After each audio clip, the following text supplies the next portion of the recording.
Today I'm going to give a little bit of an overview of my relationship, such as it is or isn't, with the United Nations since I first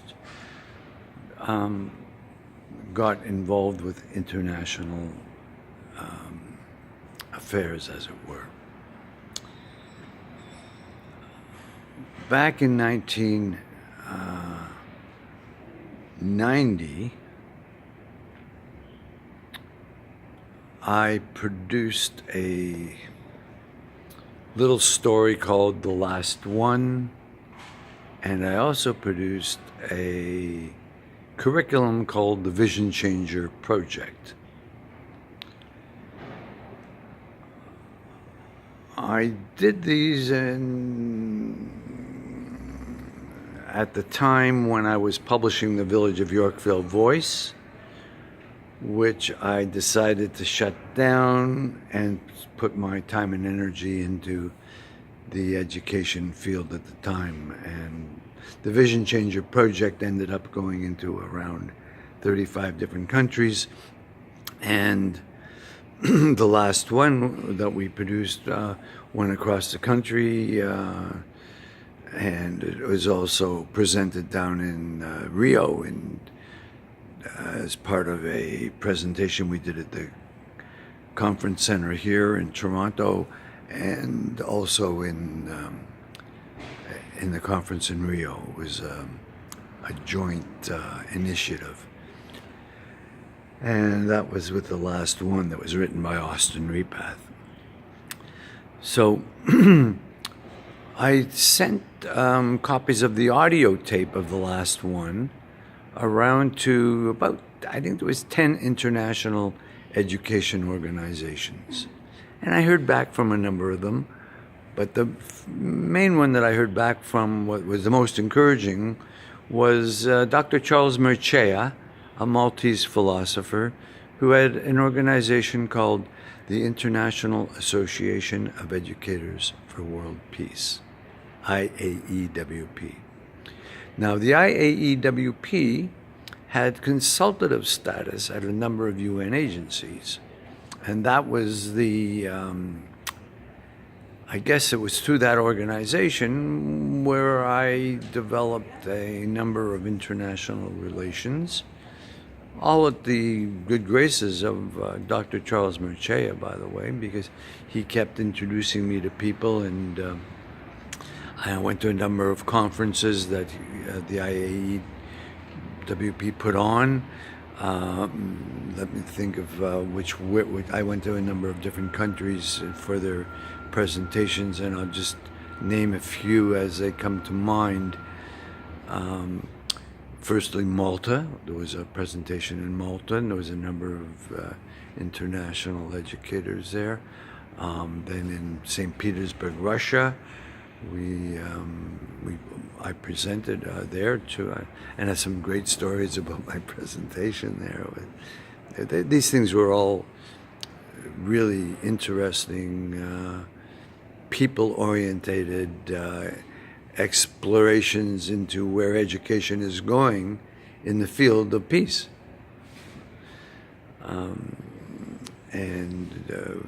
There was, aside from the Malta, St. Petersburg, let's see what other ones. In England, Greenwich, England, we had a couple there, 2 years in a row in Greenwich, England. And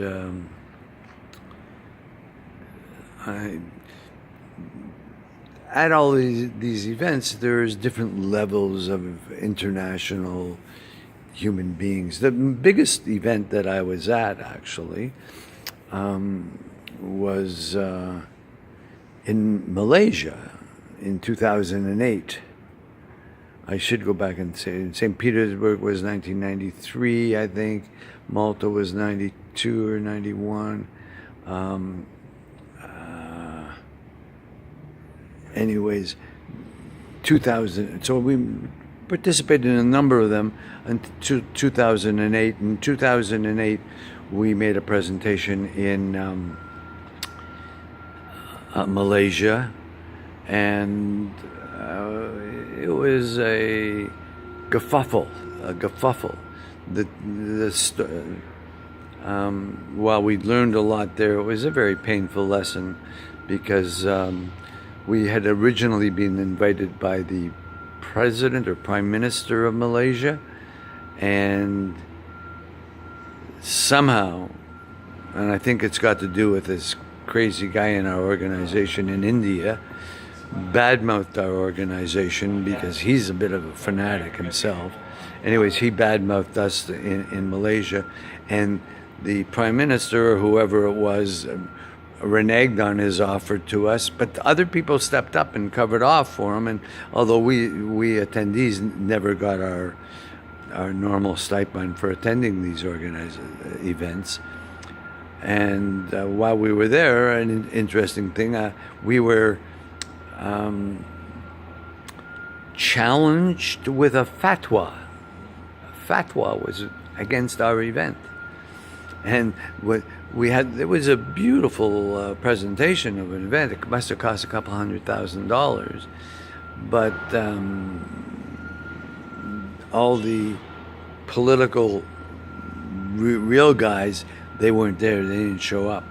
Third level politicians participated in our event, and it was a sad experience. And from that, I had a number of other sad experiences because of that. Because the guy who screwed up the thing there, well, he attacked me, and I lost some credibility in another organization, not this one, but this our own organization.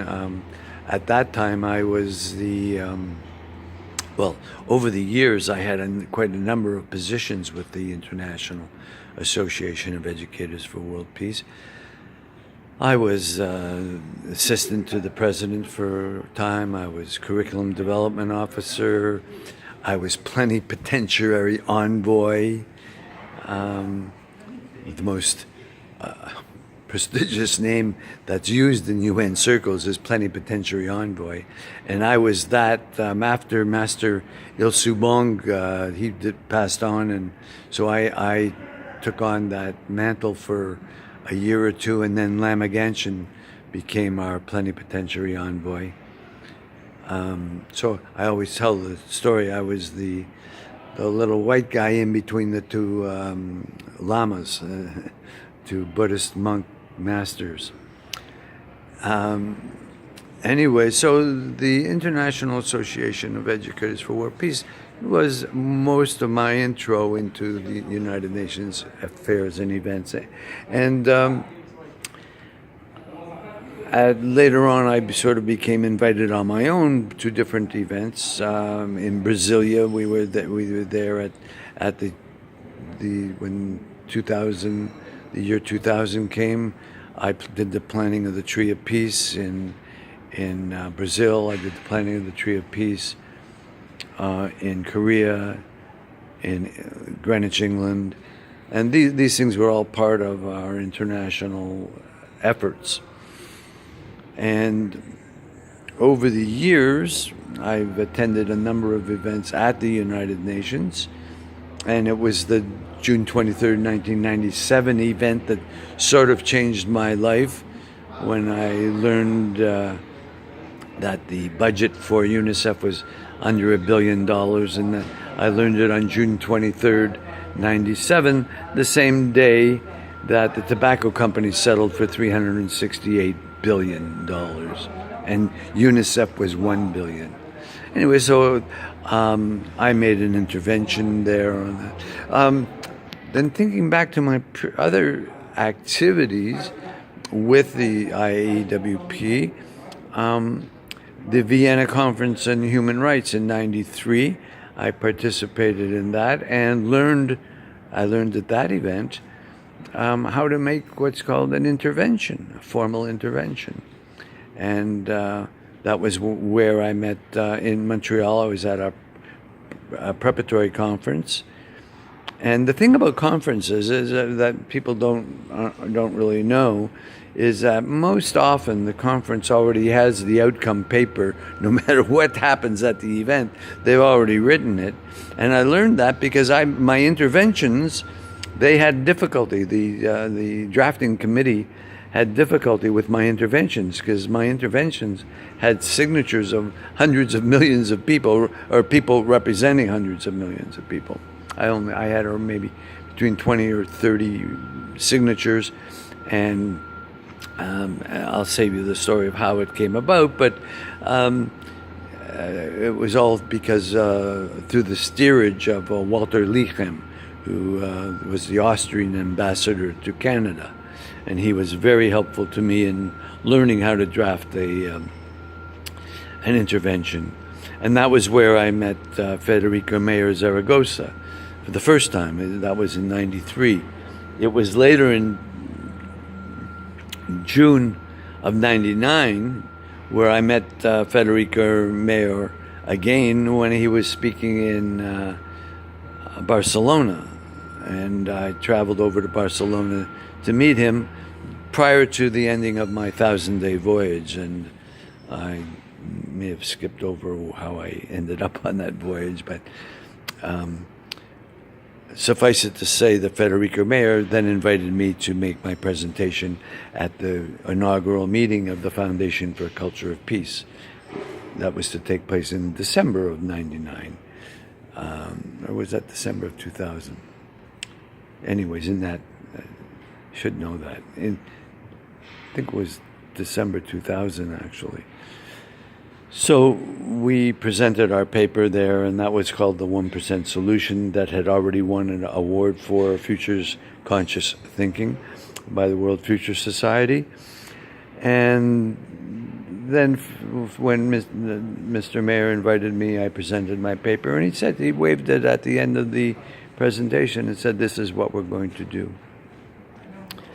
Other things I learned over the years in terms of UN events, I learned through Dr. Young-Sik Cho, who is the founder of the Kyung-hee University, and he hosted some astounding events. He hosted a 3,500 person UN-styled event.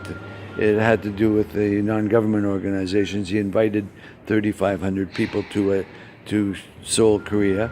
And at the same time, he had another group that he also was instrumental with, which was the United Association of Presidents, university presidents. And there was like 400 or 500 people at that event. So I had been invited to those two events, and the third event where I played a major role, but in those other two events, I was merely a VIP going around to just have my presence there.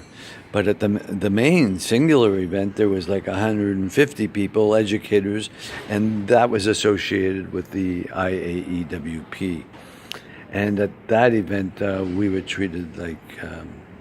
Well, I remember specifically we were invited to a dinner hosted by Dr. Young-Sik Cho, and it was a 30-course luncheon dinner at which 15 or 20 of the important people, I was not one of the important people, but 15 or 20 of them were all given an encyclopedia of peace, a 20 or 30 volume edition that was produced by Dr. Young-Sik Cho.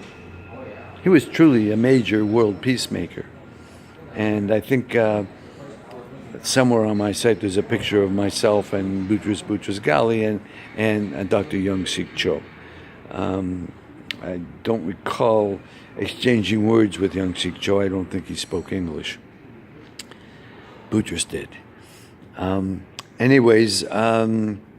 So my UN experience was attending events at the United Nations, attending preparatory conferences, attending real conferences, and I was also invited to Brasilia to do the planning of the Tree of Peace by Jose de Paiva Neto, Jose de Pablo Neto is the sort of the linchpin, serious guy who put together the Legion of Goodwill down in Brazil. He feeds 5 million people a day.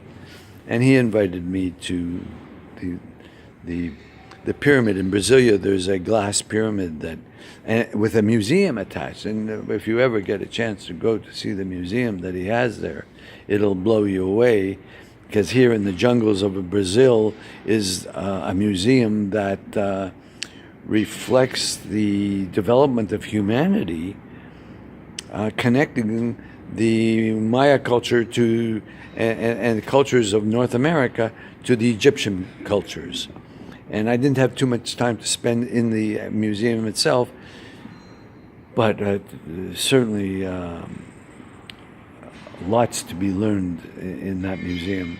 And if you ever get to go down there, go look and see at the southwest corner of the pyramid, and you'll see hopefully the tree of peace, that white pine that we planted back in 1999. And it was, I think Boutros Ghali was also at that event that I did my ceremony at, as my memory recalls. I do recall being on the bus with him, where we went from point A to point B. And I've been at the United Nations for a number of different experiences. Of note,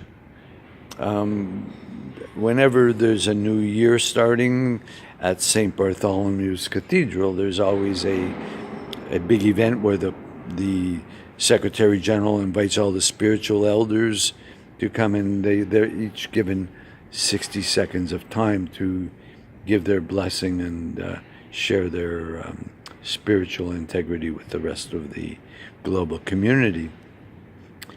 And it was my role there was I was carrying the unity drum of Chief Arvo Looking Horse at the time, and I would go to those events just before they opened. I'd do a smudging and I'd do a little prayer using the drum to consecrate the space for what was about to take place there with. And the most of profound experience that I can recall, amongst many profound experiences, was when Sri Chinmoy was given his 1 minute of time at St. Bartholomew's. And I remember I was holding my camera and waiting to capture his words.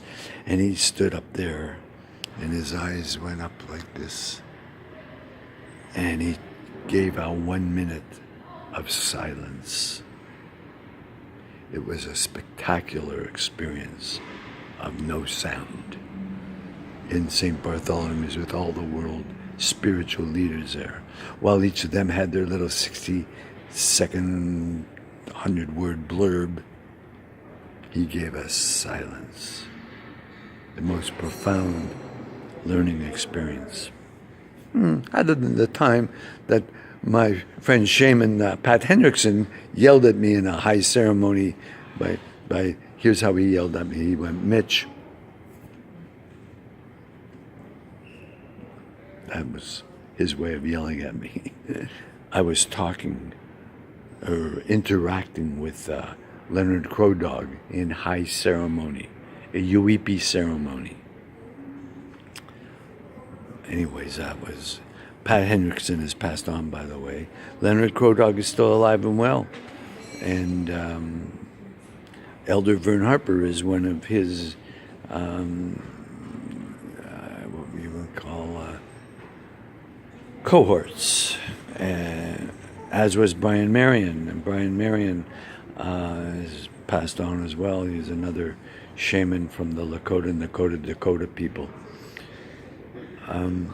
But I'm talking about UN experiences here. So there was the preparatory conference that I learned. There was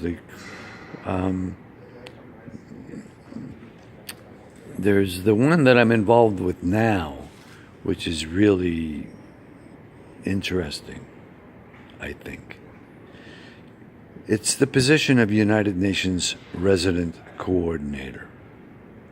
I've been watching this position since Maurice Strong and I talked about it way back in the year 1999-2000. The way the coordinator position is working at the United Nations is not satisfactory. It needs to be changed. And that's why on my card I talk about I'm the interim UN resident coordinator, as opposed to being the resident coordinator, because Canada doesn't have one. Canada doesn't have one. Here's my card, which suggests that we should know certain things. And these are all United Nations styled pieces of information. And on the other side, you'll see I am the interim United Nations resident coordinator. I don't want the job, and I wish Justin Trudeau would appoint someone to be the UN resident coordinator for Canada, because until we do, the traditional people of our country will not benefit from any of the COP21 monies or any of the SDG monies get allocated under this. The Canadian government, and this is something maybe people ought to be aware of, that our international relationships at the United Nations changed under Mr. Harper when he shut down CIDA, Canadian Industrial Development Association, I guess, CIDA. It was our international do-good organization, and it sort of looked after how things got managed. Harper shut it down, and nobody has done anything about changing it. It's now under the bailiwick of, as near as I can understand, and I don't understand, to be clear, I think the Minister of Environment has a role to play there. And also they have a new Ministry of Global Affairs, but it's hard to understand whether or not they take any responsibility for any of the real activity of the United Nations organizations in Canada. Because if they are, I can't see it.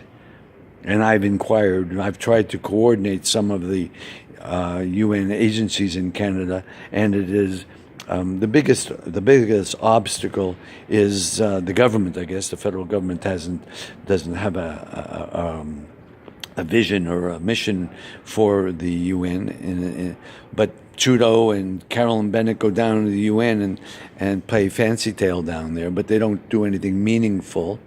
And yet Trudeau wants to do good there, and he doesn't know what he's doing because he's getting bad advice. I don't know who's advising him, but whoever's giving it to him, it's bad advice. As are the people who set up the United Nations Global Compact in Canada. We have our UN Global Compact in Canada, and that's a whole other story, the UN Global Compact. How it started, where it came from, and where it's going, and how the individual countries are now taking on their own global compact, and how incompetently they are being administered. And it's with the Global Compact, which became an instigator. It wasn't the original instigator, but it became an instigator for the ISO 26000, the International Standards Organization's 26000. That was the corporate social responsibility initiative of the United Nations. The Global Compact got involved with it. We had an MOU with them. They promised to implement it. They never did. Jorgi Kell lied to me and others. I don't know who else. I recall when he was retiring 2 years ago, I asked him, when you wrote to me in 2000, and you said, when I asked you if you were going to be implementing under your MOU the ISO 26000, he said soon. Several months later, I wrote him again, and he came back with eventually. And so in 2005, was it 5? No, it was, pardon me, 2010 was when it was first published. Then in 2015, when he retired, I asked him, is it soon yet? Or is it time? Is eventually happened yet? Anyways, he retired and was honored for doing a great job, even though he did an incompetent job and nobody knows the level of incompetency or has observed the level of incompetence that took place at the United Nations Global Compact. And they're holding it up as an exemplary organization, and it is terrible. And I've suggested to the UNGC Canada that they should consider taking on the UN resident coordinator position for Canada, but I'm talking to deaf ears there. The woman who's running it has set up her own corporate social responsibility business that's going to try and milk the cow there. And under the direction and approval of her sponsors, which are TELUS and Barrick Gold. These are the two companies that are attempting to be exemplary, and they're doing it in a back-assed way, which is terrible. And anyways, I've tried to get their attention over I think it's the second year now, but I've really given up on these kind of UN organizations that are meaningless until we get a resident coordinator that can make them behave in a responsible manner. They all have rights, yes, but they also have responsibilities. And it's those responsibilities and that the notion of rights and responsibilities that were the ingredients of my first intervention in 1993, where we attached rights and responsibilities. And it was that intervention that taught me that the conference already had the outputs written when my interventions threw a monkey wrench in them. And I remember the head of the drafting committee came to my hotel room and said to me, "Mr. Gold, would you be so kind as to withdraw your interventions? They're causing a great deal of difficulty to the drafting committee." And I said to him, if it was just me, I might consider it, because that's my nature. I don't want to be obstructive. But you are also going to have to get all the other people that signed. There's at least 30 other signatures representing hundreds of millions of people. You can't just ask me. The fact that they've signed the intervention means it's their intervention as much as mine. So the long and the short of that story was it was resolved by negotiating the use of the language of my interventions appeared in the preamble of the presentations of the conference. Not in the actual conference content, but in the preamble. That's how they get around the obligation of taking interventions that are made that should change documentation, and they get around it. So I can say that, though, respectfully, that since that time, and that was in 1993, we have noticed in international documents the attachment of the terms rights and responsibilities. It never was before 93. Never before 1993 was rights and responsibilities attached in international documents. Now they are. That was one of what I consider to be one of my major accomplishments in my UN career.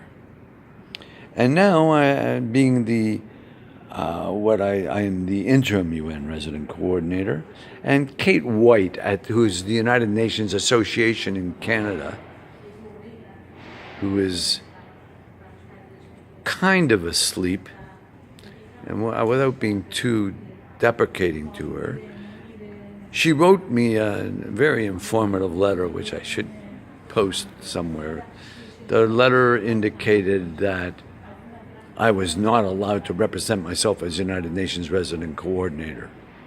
And she reported me to the United Nations and 4 or 5 other particular representatives. And I was encouraged by this because I went to all these people and say, yes, I am. I am the interim UN resident coordinator. Get rid of me. Fire me. Take me to court. Do something.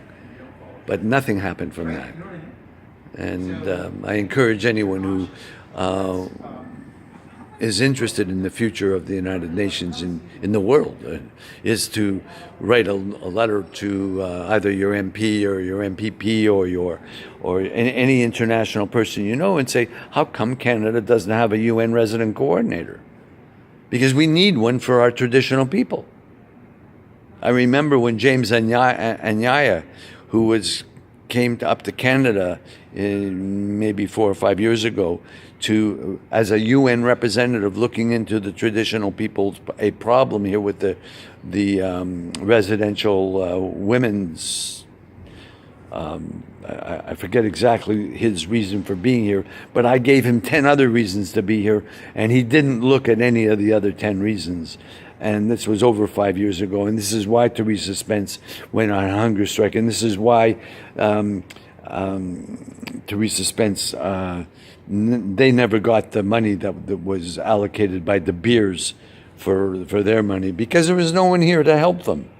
And Carolyn Bennett, who is our representative of the traditional people, she misrepresents me. She misrepresents me by doing the job so badly when she should know better. She represented to me in a personal conversation that the ministry operates at a 90% efficiency level. And I mentioned to her that what she was telling me was not the truth and inconsistent with the information that is shared every year by the Auditor General, who reports on how bad her ministry is doing. He suggests that it costs $879 to deliver $16.50 to the traditional people. And everything in the system goes through that particular formula. And it has not been changed yet. And Carolyn Bennett is out there saying, oh, we are operating at 90% efficiency. 90% of what? She bothers me. She bothers me. She should do better. She did, with due respect to her, she did make a speech at the United Nations this last year or 2 years ago, endorsing UNDRIP, United Nations Declaration of Rights of Indigenous People, UNDRIP. She did it finally in 2016. She went to the UN and said that we support it. Not mentioning that it was being passed in 2010 and that across the country, UNDRIP needs to be implemented across the country. And Mr. Trudeau should become aware of this. I'm pretty sure that he has no knowledge of the meaning behind UNDRIP. UNDRIP, for those that don't know, replaces the Declaration of Human Rights of 48. That is like the standardized document for all human beings on the planet, the Declaration in 48. But the thing that it left out was that the indigenous people were human beings. It wasn't until 2010 that they became human beings. And this is why we need to promote in Canada the Declaration of Human Rights, the UNDRIP, United Nations Declaration of Rights of Indigenous People, because that's the governing document around the world. And one of the agencies in Canada promotes a very interesting document called We Are All Treaty People. In Canada, we are all treaty people. That's not recognized by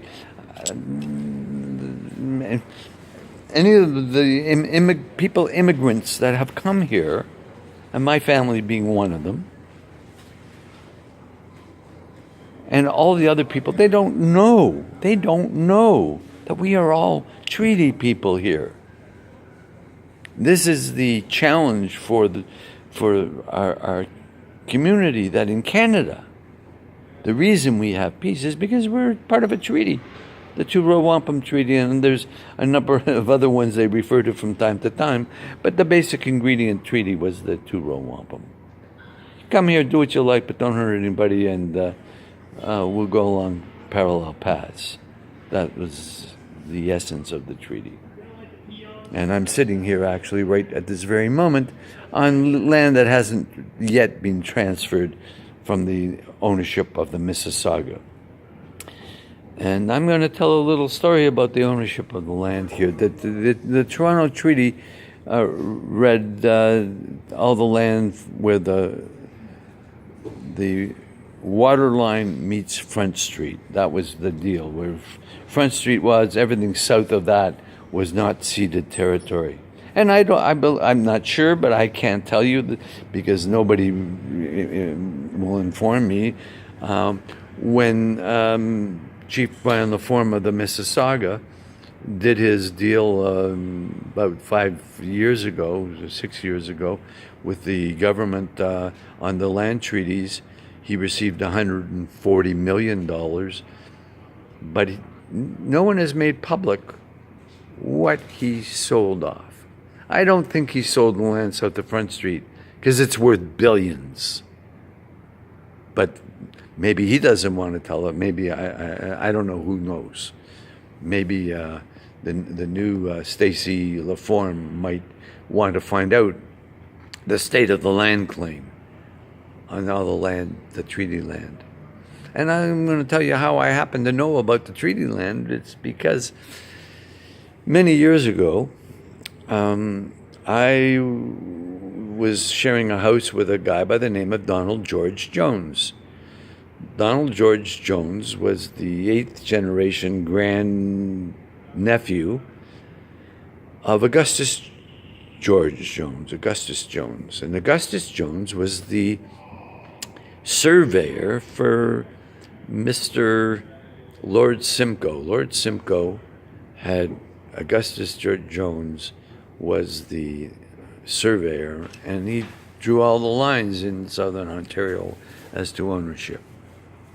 And Augustus Jones had a son who was Reverend Peter Jones. Now, Reverend Peter Jones married an Indian princess and became the chief of the Mississauga. So the son of Augustus became the chief of the Mississauga, Kekakwinabe. And he had a son who was Peter Edmund Jones, who became a doctor, the first Indian doctor in Canada. Dr. Peter Edmund Jones used to drink and play chess with and advise Sir John A. Macdonald when he formulated Canada. Peter Edmund Jones was his chief advisor in Native affairs. And then after Canada formulated, guess who became Indian agent for Toronto? You got it. The doctor, Peter Edmund Jones. Later to become the chief of the Mississauga and also the agent. He was the agent. Toronto was his prize for his work. And people do not know this story. Even Mr. Smith from out west who tells the stories, he doesn't tell this part of the story. He doesn't make reference to the fact that Mr. Peter Edmund Jones was chief advisor to Sir John A. Macdonald. And how Canada got formulated was with the permission of Peter Edmund Jones. He said, don't worry, just go do it. I'll cover your backside here.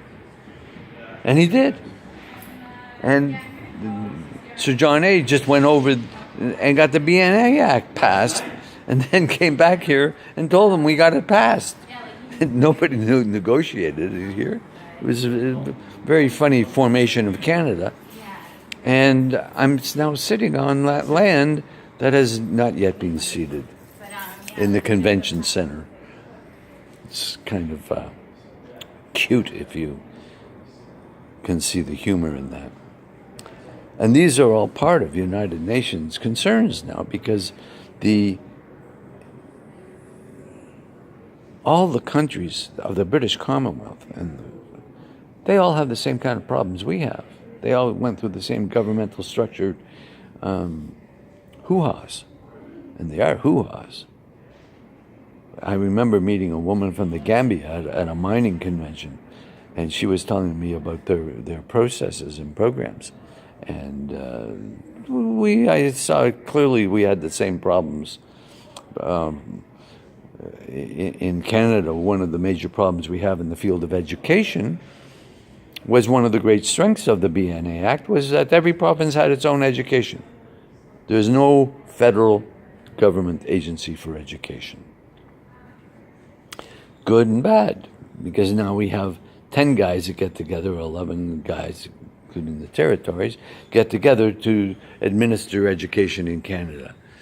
And they are also backwards. It's pathetic. I remember a quote from, a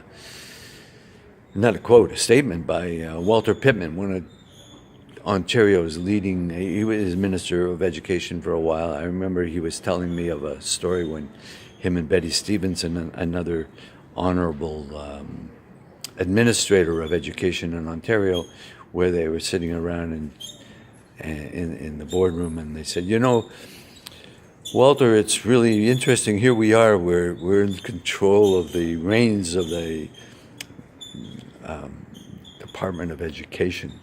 Unfortunately, she said, the controls aren't attached to anything. They're just there for show. So we do have a primary level problem in education in Canada because of the BNA Act. And it was in 1972 in a conference in Vancouver where Robert Mueller, who was he had a role at the United Nations. He was listening to one of the educators from Canada talk about the problem of our education system. And he spoke up and said, what you have in Canada here, we have it at the United Nations too. Every country wants to have their own program.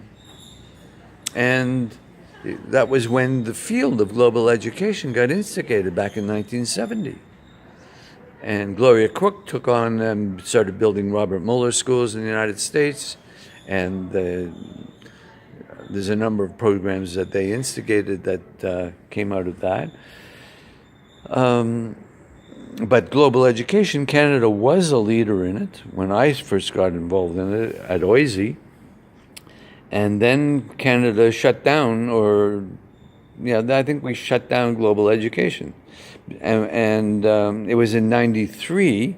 I was at the United Nations in 93, where people involved in the field of global education, there was 3,000 of us in the audience, and 5 agencies participated in presenting their perspective on global education, and it was wonderful. And every agency made a presentation, and the thing was, they didn't have amongst themselves, of 5 agencies, what Robert talked of, Common Core Curriculum. The biggest word for Common Core Curriculum today is PO. We need to make PO a Common Core Curriculum word globally so that we can start to educate each other in a holistic way. Physically, mentally, emotionally, spiritually, dealing with economics, energy, ethics, and health. When we start using PO in those 8 perspectives, we will have global education. We do not have global education right now, and the Global Education Associates, who are having a conference this week, as a matter of fact, which I did not present at because I wasn't going to jump through their proposal hoop, which was I guess it would have taken 2 weeks to design a proposal to satisfy their proposal requirements. And these people are all promoting a United States perspective on global education and not a holistic perspective on global education. And all those associated with Lucy Gray and this other fellow's name I forget, these two people are misleading all the educators that are involved in their programs and processes by not teaching Poe and by not teaching holistic education, but by just double speaking American perspectives on global education, because it works for them. Find out how many breathing programs they're teaching. That would be interesting. None. And if you want to make a proposal to them, well, I didn't waste my time. I wouldn't recommend you waste yours. So I'm summarizing my United Nations interactions involving the indigenous people and trying to unload as much as I can out of my brain so that people can understand maybe better what need be done. We need a UN resident coordinator. We need that UN resident coordinator to understand Poe, and we need that person to also understand whole world systems design. And lastly, with the color scheme changed on Barbara Marx's co-creation wheel. If we were to train all the people in the UN system with this information, the UN may actually have a valid purpose in the planet today, and we may actually learn how to spend effectively the monies under COP21 and being allocated under the SDGs. And the SDGs are just another extension of the bad problem, and we will hold to hold to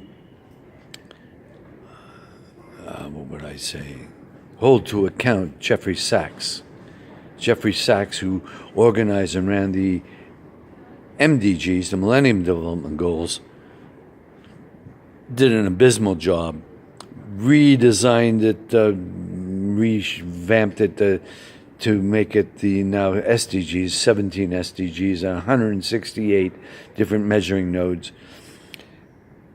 Total futility in wasting people's time and energy, and you're seeing it all around now. You're seeing SDGs everywhere, and it's meaningless, totally a meaningless effort.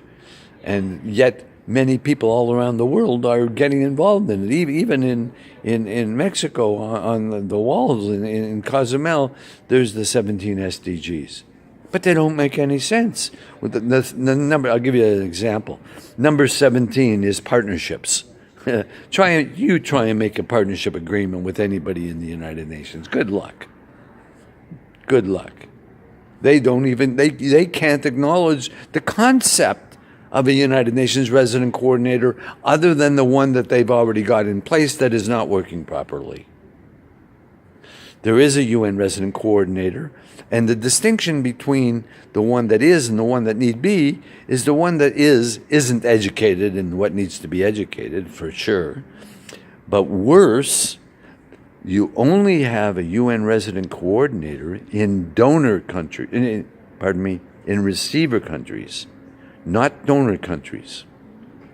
Donor countries, which Canada is a donor country, doesn't have a UN resident coordinator. The United States doesn't have one. When they had Irma and the Costa Rica and all the, Puerto Rico, when they had all these problems, there was no UN agencies that had any access to the systems to help. There was no help available. They relied totally on FEMA. Good luck. We saw what we're seeing. We're seeing what happens when you don't have an organized expression of how do you get things done. And a sidebar story on this is when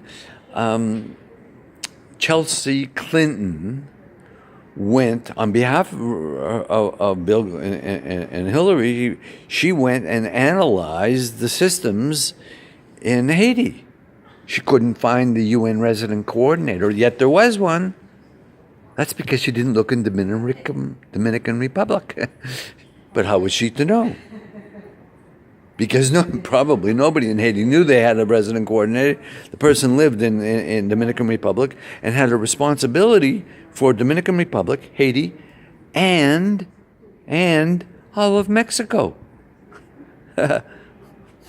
One UN resident coordinator had responsibility for coordinating UN activity in all three countries. And Haiti's got a major problem. Well, Chelsea Clinton, in her naivety, wrote a wonderful expose of the structures in Haiti and why the UN resident coordinator wasn't working became completely obvious when you read her note to her mother in 2008 that you can find in Hillary Clinton's emails, the ones that are hidden emails.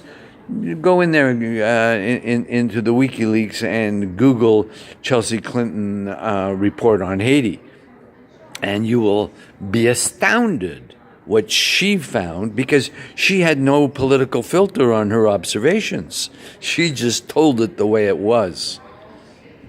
And I think it's because of the way it was that Bill Clinton was able to abuse that situation the way he did.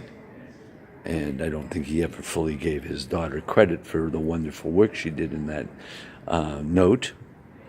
But you could also, in Hillary Clinton's notes, you might want to also put the name Jeffrey Sachs and see what he advised her when she was allocated $20 billion to do this or that.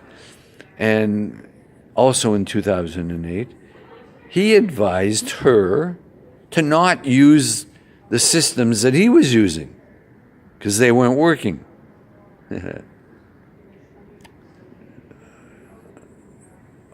Astounding stuff. I don't even know whatever happened to that $20 billion, and I haven't been able to find out, although I've asked a number of people what happened. I don't know if she took his advice or didn't take his advice. And as far as I know, Hillary Clinton pieced it off somewhere, and I wouldn't be surprised. So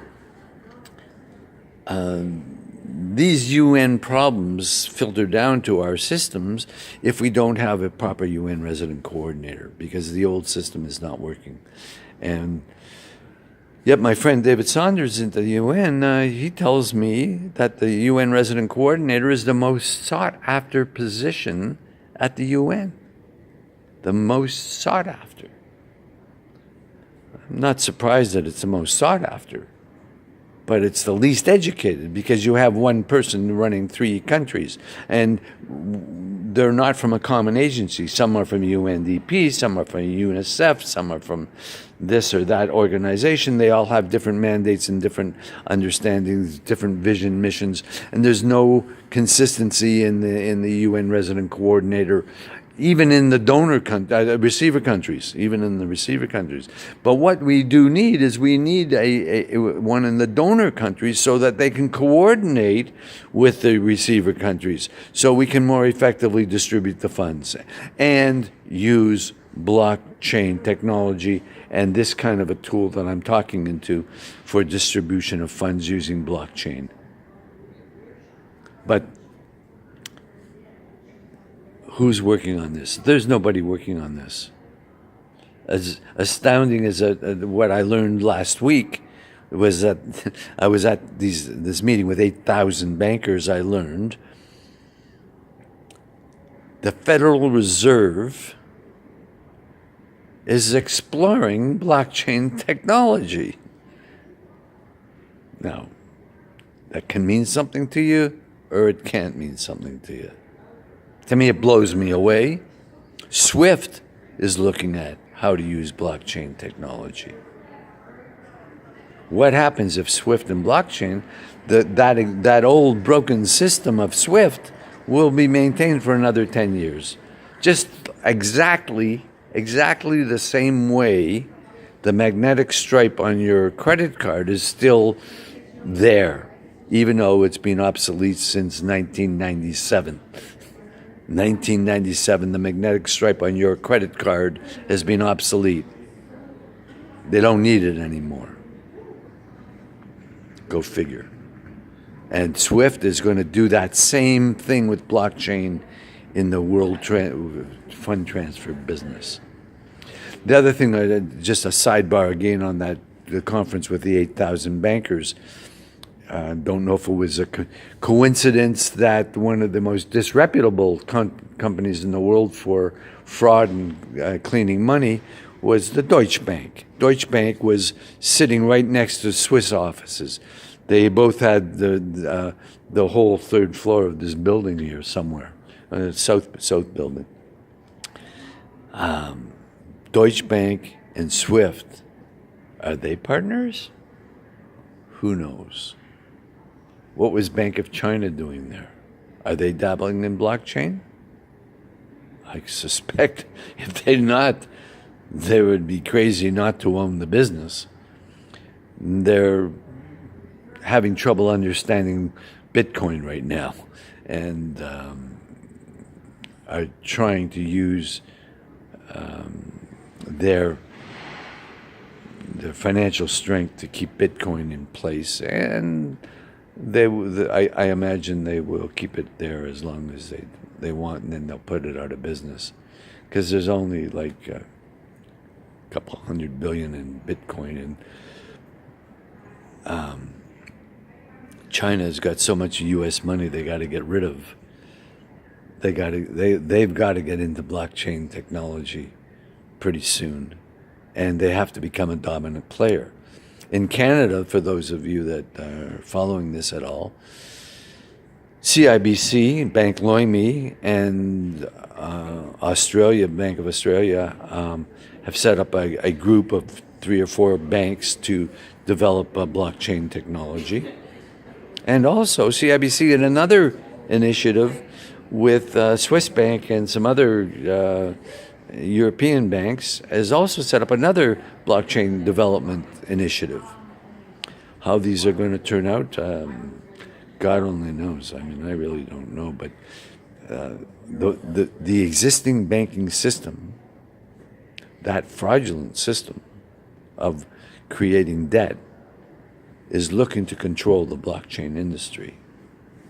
And conscious people ought to pay attention to this in some manner, shape, or form. And I think that sort of gives me it's just short of an hour. Well, that's my blurb for today. My experiences at the United Nations. We need to develop the UN resident coordinator. It has to be done, and it has to be done sooner or later. Canada should champion it, could be a leader in it, if only Mr. Trudeau would pay attention. So write a letter to Mr. Trudeau and say, what do you know about blockchain? Why aren't we leading the way? I'm in, that's it, all my relations.